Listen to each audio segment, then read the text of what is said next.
Well, welcome, Sarah. I'm here today with you for the first How I'm Doing It segment, and I'm so excited to be talking to you today. And Sarah Zandbergen is the Senior Specialist at Stance, which is an organization that helps women take control of their finances, build financial confidence. So it's perfect for us here because we're all about financial empowerment, especially for women. So thank you so much for being here today. Thank you so much for having me. I'm so excited. How are you doing? I'm doing great. I can't complain. I can't believe it's another year almost past. No, that's amazing. I mean, we've been in a pandemic, so it's good to be here with you in person. And we have a lot of questions to get through, so I'm just going to jump right in. Let's do it. I'm ready. All right. So my first question for you is, how would you describe your relationship with money? That's a great question. And I think the way I would describe it is healing. I haven't always had the best relationship with money, and I really avoided financial conversations for myself for many, many years for a lot of different reasons. It's not perfect, but I do think about money because of my job almost every day, and it's getting better all the time. That's amazing. And healing is such an important part and aspect of the relationship that we have with money. But I want to take it back. Like, what is your earliest memory of money? Oh, that's a good one. So I've told this story on my podcast as well, Take Back, Talk Back, of sitting in the kitchen and my mom was paying bills with a checkbook. Who remembers those? I was watching her and I asked her what she was doing. And her response was, "It's none of your business." Now, Wow. I think I was about 12 at the time, and no shade to my mom, and she was probably just doing her best. And I know that my parents did go through a bankruptcy when I was younger, so there was probably a little bit of embarrassment, maybe a little bit of shame there. But it could have been a really good teaching opportunity.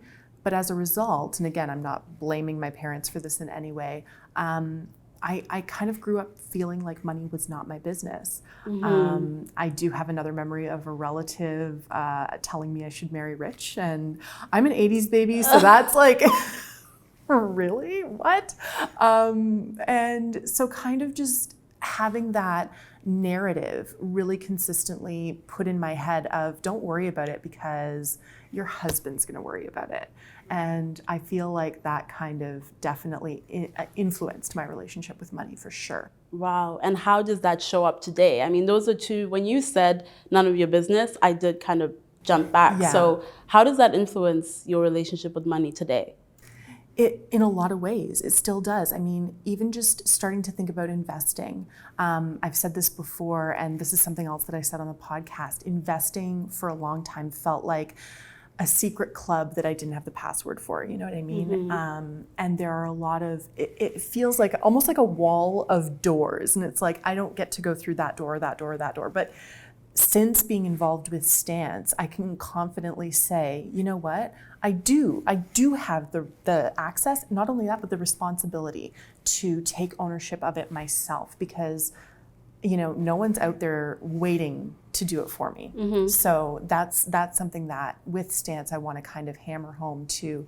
And we talk about women a lot, but really to everyone, is that no one's coming to save you. Like, you need to, whether you're in a partnership, whatever your status is, it doesn't matter. You need to take ownership of your finances. So I still battle that voice, and it's just like, no, this is my business, Right. And it's my money, and I'm going to take ownership of it. I love that. And so do you have the password now? I think so. I think so.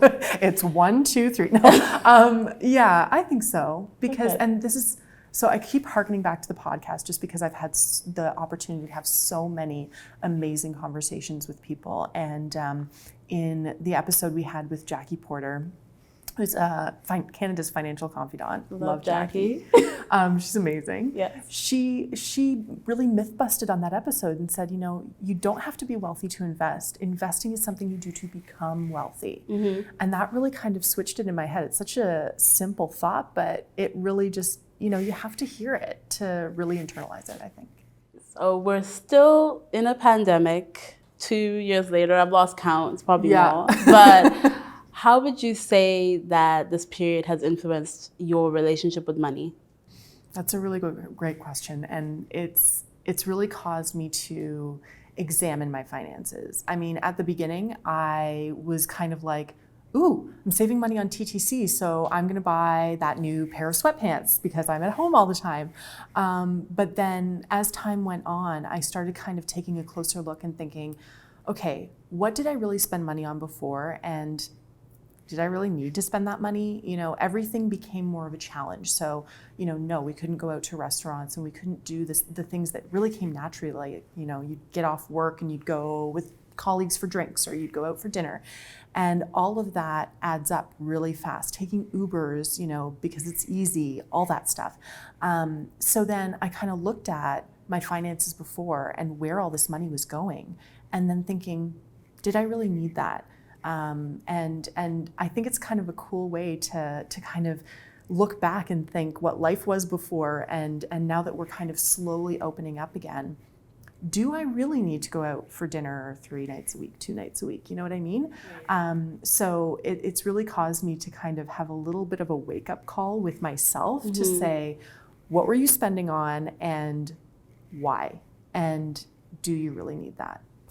And I just want to take it back again because you've been candid about how a breakup really messed up with your finances. Do you mind opening up a little bit more about exactly how that happened and how it impacts you? Of course. So this was over a decade ago. I was engaged to my long-term partner and we lived in Ottawa.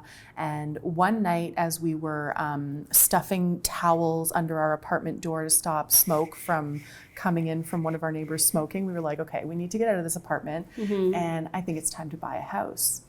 So I feel like there was part of me that was ready, but I let myself get pulled along in his journey. And so there were a lot of things that I thought that I knew. I'll say now that I knew them, but back then it was like, well, I think we should buy something cheaper. I think we should buy a condo, a starter home. But he had the idea in his head that we needed to buy the house we would retire in, which ended up being a 3-bedroom house, 2 stories. We were 2 20-year-old kids. You know, we weren't even thinking about children yet. It was just kind of, it was too much house for us. I had an amount of money that had been left to me from a deceased relative that was supposed to be used for a down payment on a house. So that's the money that went into that house. Long story short, we ended up getting over-mortgaged. We split up, not because of that, because of a lot of other reasons. Right. And I walked away without that money. And, you know, I don't regret it because A, I'm in a much better place. B, it taught me so many really important lessons. I will never get into that situation again. Right. And also, you know, I shied away from telling that story for a lot of years because I was embarrassed. And this is something that has come up for me and for a lot of people that I talk to through Stance, is the embarrassment surrounding our money mistakes. Was I embarrassed for years? Absolutely. You know, I lost my mother's inheritance and you know, don't have anything to show for it. And then there was that whole, you know, oh, she'd be so ashamed. But now I think the more people I tell this to, the less people will get into the same situation as I did. Right. You know, other people that I tell will make better decisions. I'll make better decisions. So, you know, I think of it now as the best $20,000 I ever spent, because back then that could be the down payment of a house. Right. We have come a long way. Maybe not in 2021, but no, well, thank you for sharing that. Of It's a course. really painful story, but it also is a powerful story. And I know that people can learn from that, and it resonated with me. I have also made money decisions that I'm embarrassed about, but sometimes we have to ask ourselves, whose shame is this? Exactly. Do you have any advice for people who are in a relationship on how they can have conversations about money? Because I know that sometimes that's probably things that people don't talk about, even though you're setting yourself up for a long-term relationship. Yeah. I feel like it's so funny. I feel like in relationships, we're more apt to talk about sex than we are to talk about money. Right. And it's so funny to me because it's like you're tying your life to someone. You need to be upfront about your goals, about how you manage money. Like, are Right. you a saver? Are you a spender? What does your partner, feel about that? And so it's funny. I feel like I'm almost the blind leading the blind because I haven't really been in a relationship for a long time. But I would say be open about it. Definitely bring it up, and know that there's no one right journey for everyone. A lot of couples, keep their finances separate. Some people put everything in one pot, and it's whatever works for you. Do not get caught up by what somebody else is doing. Create your own path and really just kind of what works for you and your partner is what's going to be the best thing. Right. And a lot of people talk about having money dates, make it fun. Okay, so switching gears a little bit, I want to know if you had an aha moment when it came to your finances. What exactly inspired you to take ownership? Because I know that's a huge theme for you and Stan. So is there a moment where you said to yourself, look, I need to take control of my finances?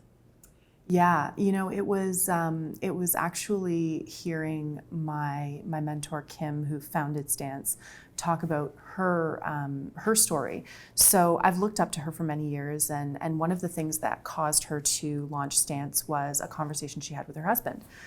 So her investment statement had come in, and she left it on the kitchen table, and he asked her, "Oh, do you have any questions about it?" And she said, "Oh, no, I'm good." And he said, "Okay, well, do you understand it?" And she said to him, she said, "No, I don't understand it, but you're my financial advisor and you're my husband, so I trust you." And he said, "That's not good enough." So that was one of her aha moments, and it led to mine because I thought, okay, this woman that I look up to is having this moment in her life where she's realizing she needs to take more ownership. And I really do too. I had just started living on my own for the first time in many years, and it was really about, okay, I'm getting older. I need to start thinking about retirement. I need to really start thinking about my future plans. Am I going to buy a house? Am I even going to be able to buy a house in the Toronto market? So that was my aha moment to kind of say, okay, again, Sarah, no one's coming to save you. Get your shit together. Am I allowed to say shit? I think that's okay. Get your ducks in a row. So that was my aha moment for sure. Okay. And what would you say to anyone listening right now, the best advice you've ever received about money that you still use today that you think someone needs to take and implement in their life? That's a good one. Ask the question. If you do not know, ask, and there is no shame in asking because you're going to learn. And if you're in a group setting, someone else might learn too. So this applies to money. This also, I think, applies to your career. I've been in meetings where I've had questions and I've held off from asking them. And then afterwards, one of my colleagues said, "Oh, I wish I'd asked that." We both could have learned from that. So I think the same applies to your money. If you do not know, ask, and you're allowed to ask. And it's not, there's nothing wrong with not knowing. Right. Life is a learning experience. So ask the questions. Ask. Doesn't matter. There's no such thing as a stupid question. Absolutely. Especially when it comes to finances, because Yeah. it can be costly to keep quiet. Oh, 100%. Right? 100%. And Google is free. If you're really shy about asking someone else, ask Google. But I mean, obviously know that you're going to a reputable source for your questions, but know that you're allowed to ask. I love that. And I think that that's definitely something to take away, that I can take away. Don't forget to ask for help. Yes. And I'm so, so grateful for you to be here today, and thank you. I'm grateful to be asked. This is the most fun I've had all year. Thank you. Thank you so much.